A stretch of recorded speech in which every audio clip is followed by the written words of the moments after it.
What's up, ladies and gentlemen? So today we are going to do part 2 of my video series about how I ended up becoming the best Virginian and how Fallout 76 literally changed my life. So if you watched my last video, it kind of left off after I had uploaded my first video, after I'd done my very first video on how West Virginia became a state.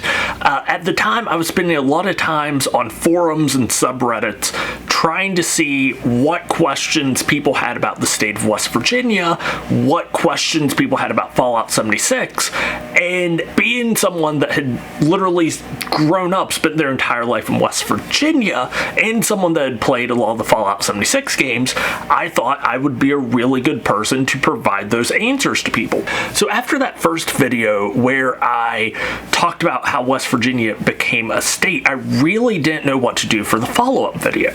A lot of content creators will probably tell you the hardest thing to do isn't that first video. It's definitely mentally the hardest barrier to cross, but really the hardest thing you'll ever do is that next project. How do you follow it up? How do you do the next thing? So for me, I really just went back to the source material. I rewatched that Fallout 76 E3 showcase probably 7 or 8 times, just sitting there with my laptop, and I was really like Leonardo DiCaprio in Once Upon a Time in Hollywood. Like every single time I saw a location I recognized, I was like, of course, I wrote down, I had a list of like 10 or 15 places in the state I recognized from that showcase, and that's immediately what I did. Like I saw the penitentiary, so I did a video on the penitentiary. I recognized the New River Gorge Bridge, did a video on that. I recognized WVU, did a video on that.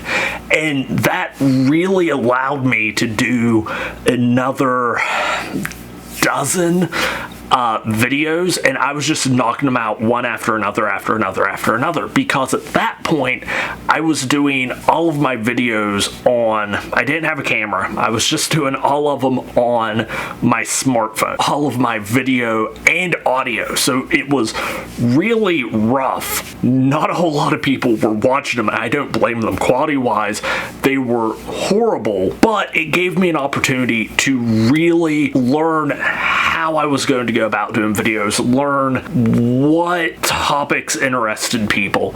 Doing it that way, I think, really has helped me out a lot over time. I always tell people that want to get into any type of creation, start and do what you can with what you have, but do it as soon as possible. Doesn't matter if you do your first video on a smartphone or if you do it on, you save up money and you drop hundreds, thousands of dollars into nice cameras and lighting and mics and all this stuff.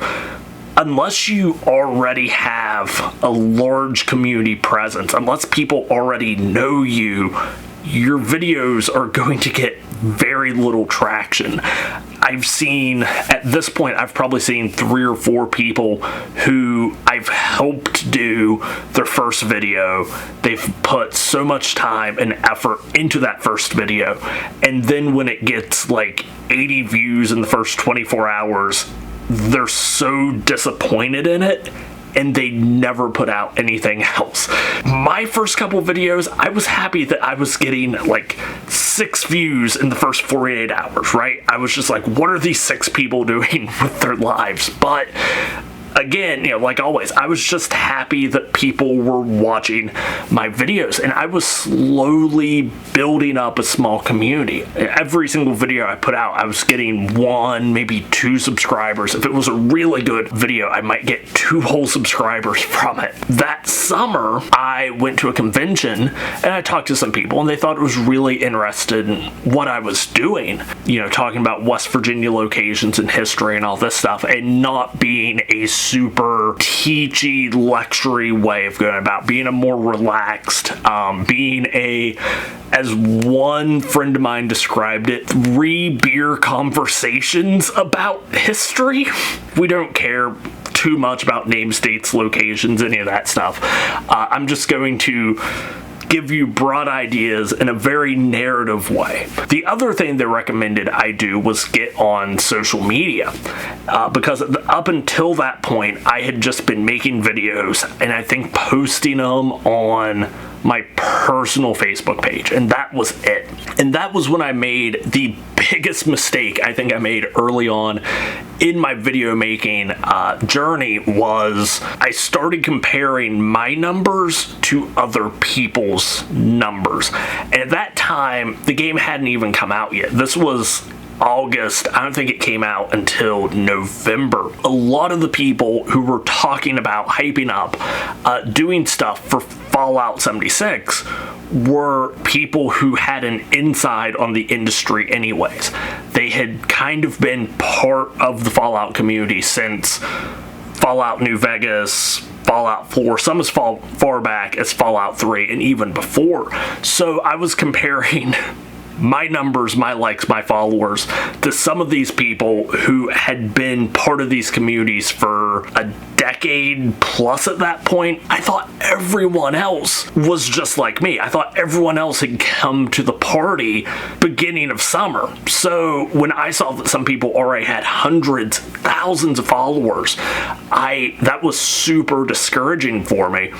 And for some reason, I thought whenever this game comes out, what little following I have is going to go somewhere else. It's going to go to these more talented people that have way better production and have just been doing it for way longer. Like, that's where I thought all of my followers were going to end up going. So I kind of decided at that point that if all my followers were going to go elsewhere, then why was I going to keep making content after Fallout 76 got released? So I decided the last video I was going to do as the best Virginian was going to be right before the release of Fallout 76. I was going to do one video in November talking about the release, and then I was definitely going to take a break, and if I came back, I probably wouldn't be covering West Virginia history, West Virginia travel, or Fallout 76. And that's when I decided that I was going to get super selfish with the type of content I was going to put out there. When October rolled around, I decided it's October, it's my favorite time of year, I'm going to only make videos that I want to make. I did a video on the Greenbrier Ghost, I did a video on Ruth Ann Music, and a video on the Trans-Allegheny Asylum, Weston State Hospital, whatever you want to call it, which I don't remember seeing in any of the trailers for Fallout 76, but it ended up being in the game anyways. That was my October. It was the biggest month for my channel up until that point, right? The last month that I decided I was going to do videos was the most productive month for my channel. I put out my last video and I decided that I was going to step away from it. I was going to take a break, and maybe I'd be back, maybe I wouldn't. And then Fallout 76 launched, and that was horrible. For me personally, I know a lot of people had a lot better experiences with the game. It was so buggy, and because of my bandwidth, because you gotta love West Virginia internet bandwidth, it disconnected me so regularly. It took me, the first day I was playing, it took me 4 hours to get to the very first town in-game. Something I can do now, thank goodness, in like 5 minutes took me 4 hours. So here I am. I just decided, okay, I'm done making videos. It was the best month I'd ever had since I started making videos. I'm done making videos because of this game. And then the game comes out, and it's so horrible, at least for me, at least for my experience, that now I feel bad that I've spent the last 5-6 months of my life providing essentially free advertising for this thing. And so now I definitely don't want to come back. right? I definitely have no reason to come back to making videos. Like, I'm done. But for some reason, because it was the 1st of November when I decided I was done doing videos, Thanksgiving, Christmas, New Year's, my birthdays, towards the beginning of the year, every time I ran into people I knew, they always asked me, well, what are you doing next? Well, what are you working on? Like, what's the next project you're going to do? When are you going to put out your new video? At one point, my producer, if you've been around the channel long enough, you've probably heard me talk about my producer. She's really just a friend of mine, really good friend of mine, has been around forever. We tried dating 2, 3, 6, 8-ish times, somewhere around there. She's been, since day one, brutally honest with any idea I've ever thrown out there, right? I would message her and be like, hey, I want to do this. And she would respond, that's a good idea. That's a bad idea.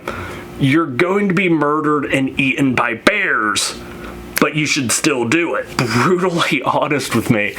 And at one point she messaged me and she was like, hey, people in our hometown keep stopping me and asking me when you're going to make more videos. Oh, and they want me to congratulate you for finishing your history degree. To which I'm like, well, tell them I appreciate them. And she called me and she's like, I'm not telling them that because you never got your history degree. I'm like, well, don't take the fun out of it for them. Like, if they want to believe that, let them believe it. November, December, January, I didn't do anything. I didn't do any videos, didn't put anything out. I was still somewhat using social media. I had still built up a few new followers on social media. I think my YouTube numbers was like 12 subscribers after doing videos for like 5 months, and then I just walked away from it, didn't use it anymore. And around, they were gearing up for the legislative session. I was commenting on some politicians' social media posts. I said something and this person felt the need to send me a direct message. It ended with, no one will ever care what you have to say. I came about as basically a low-effort internet troll, right?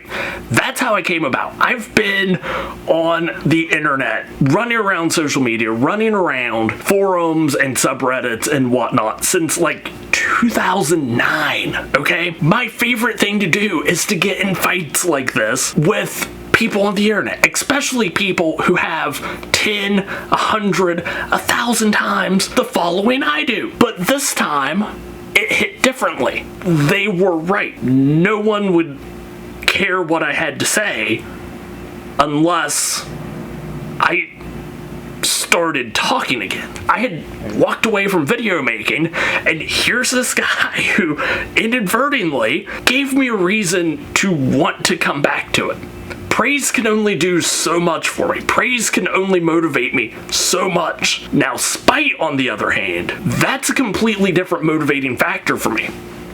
So here I am, not just do I really want to get back into making videos now, but I have a reason to. Obviously, people want me to. Obviously, there's people that don't want me to. This will be fun for me either way. The problem with a lot of the videos I was doing early on was the penitentiary, for example. Let's talk about the penitentiary. There's thousands of videos that people have done for, at this point, like a decade plus that come up before that video that I put out. How do I get around that? Well, I have to talk about topics that haven't been covered. How do you do that? Easy. You just deep dive and find the most obscure, weirdest West Virginia history possible and talk about that. Which is what we're going to talk about in my next video on this. We're going to talk about some of those early things I covered when I came back to making videos, and we're probably going to talk about how I went from making videos on a little smartphone to how I actually got out there, started exploring West Virginia, got into photography, and how how I started making the videos more like you see them today. So if you like this video, let me know.